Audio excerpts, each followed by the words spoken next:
सुप्रभात। कर्म कांड, उपासना कांड और ज्ञान कांड,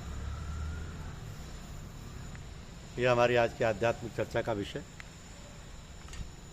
कर्म कांड, उपासना कांड और ज्ञान कांड। लेकिन तीन विषयों का वर्णन मुख्यतः वेदों में मिलता है। कर्मकांड में यज्ञ, यागादि विभिन्न कार्य क्रियाकलापों का प्रतिपादन विशेष रूप से हुआ है। यज्ञ के अंतर्गत देव पूजा, देवतुल्य ऋषि महर्षियों की संगति करना, सत्संग और दान, ये तीनों ही होते हैं। वैदिक मंत्रों द्वारा देवताओं की तृप्ति के उद्देश्य से किए हुए द्रव्य के दान को यज्ञ कहते हैं। द्विज जन्म लेते ही ऋषि ऋण, देव ऋण और पितृणों का ऋणी बन जाता है। तो ब्रह्मचर्य के द्वारा ऋषि ऋण से और संतति द्वारा पितृ ऋण से मुक्ति होती है। अतः इन ऋणों से मुक्ति हेतु यज्ञों का संपादन करना चाहिए। यज्ञ नित्य और नैमित्तिक दो प्रकार के होते हैं। जिन कर्मों के करने से किसी फल की प्राप्ति नहीं होती है और ना पाप लगता, उन्हें नित्य कर्म यानी यज्ञ कहते हैं। जैसे संध्या वंदन, पंच महायज्ञ आदि। पंच महायज्ञ के करने से आत्मोन्नति के साथ साथ पूर्व जन्म के पापों से भी निवृत्ति होती है। अब गृहस्थ मात्र को प्रतिदिन पंच महायज्ञ करना चाहिए। पंच महायज्ञ ये है कि ब्रह्म यज्ञ यानी वेदों के स्वाध्याय को ब्रह्म यज्ञ कहते हैं। देव यज्ञ अपने इष्ट देव की उपासना, पर ब्रह्म परमात्मा के निमित्त की गई पूजा और हवन को देव यज्ञ कहते हैं।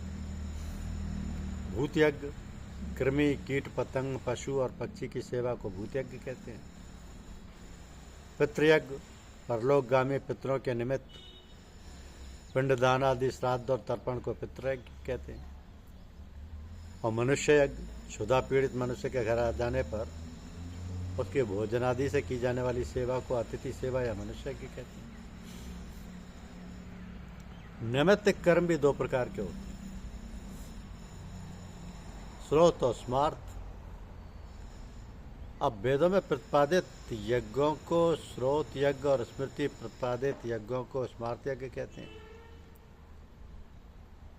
स्रोत यज्ञ में केवल वैदिक मंत्रों का प्रयोग होता है और स्मार्त यज्ञों में वैदिक, पौराणिक एवं तांत्रिक मंत्रों का भी प्रयोग होता है। उपरोक्त सभी प्रकार के यज्ञ सात्विक, राजसिक और तामसिक भेद से तीन प्रकार के होते हैं। जो यज्ञ निष्काम भाव से प्रभु की प्रसन्नता के लिए किए जाते हैं उन्हें सात्विक यज्ञ कहते हैं। तो जो यज्ञ सकाम फल विशेष की इच्छा से किए जाते हैं उन्हें राजसिक, और जो यज्ञ शास्त्र विरुद्ध किए जाते हैं वे तामसिक यज्ञ कहे जाते हैं। तो सात्विक यज्ञ का अनुष्ठान सर्वोत्तम कहा जाता है। शास्त्रों में इसका महान फल कहा गया है।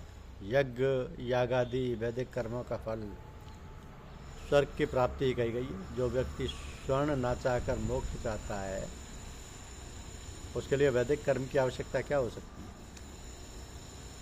जो लोग वेदाध्ययन से कामना रहित होकर यज्ञ, दान, तप से ब्रह्म को जानने की इच्छा रखते हैं, इनसे उनको स्वर्ग लाभ तो होता ही है। और जब आसक्ति रहित काम, क्रोध आदि से मुक्त होकर कर्ता का चित्त शुद्ध हो जाता है तब वह मोक्ष का अधिकारी बन जाता है। तो वेदोक्त कर्मों को करने के लिए वर्णाश्रम धर्म का पालन करना भी अनिवार्य है। वेदों में ब्राह्मण, क्षत्रिय, वैश्य और शूद्र इन चार वर्णों की व्यवस्था के साथ ही अनेक कर्तव्य का आचरण भी जरूरी है। इसी प्रकार आश्रम व्यवस्था, ब्रह्मचर्य, गृहस्थ, वानप्रस्थ और संन्यास आदि चार आश्रमों का निरूपण किया गया है। तो सर्वप्रथम ब्रह्मचर्य आश्रम में द्विज बालकों का उपनयन संस्कार कराने की विधि, जिससे वे वेदोक्त कर्म करने के अधिकारी बनते हैं। इस आश्रम में विद्याध्ययन करने के बाद गृहस्थाश्रम में अग्नि और देवता के साक्षी से विवाह संस्कार का प्रतिपादन किया जाता है तथा गृहस्थाश्रम के नियमों का प्रतिपादन हुआ है। इसके बाद सांसारिक प्रपंचों से निवृत्त होकर परमात्मा की उपासना में संलग्न होने के लिए वानप्रस्थ तथा संन्याश्रम की व्यवस्था निरूपण हुआ है।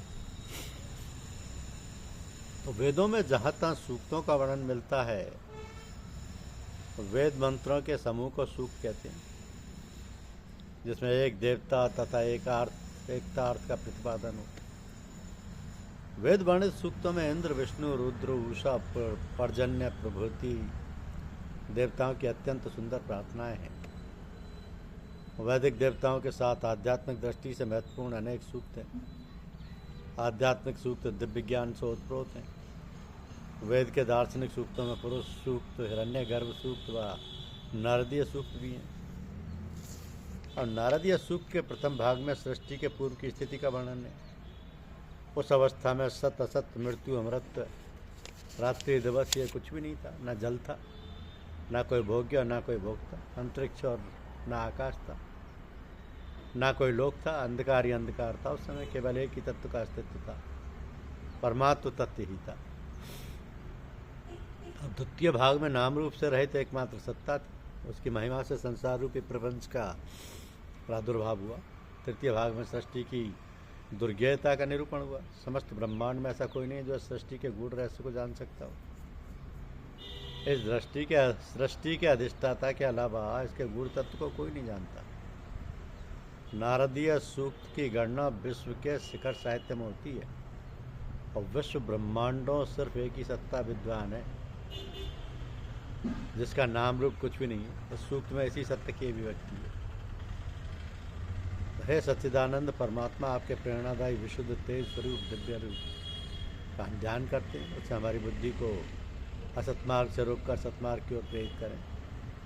हम आपके प्रकाश में पथ का अनुसरण कर उपासना करें और आपको प्राप्त करें।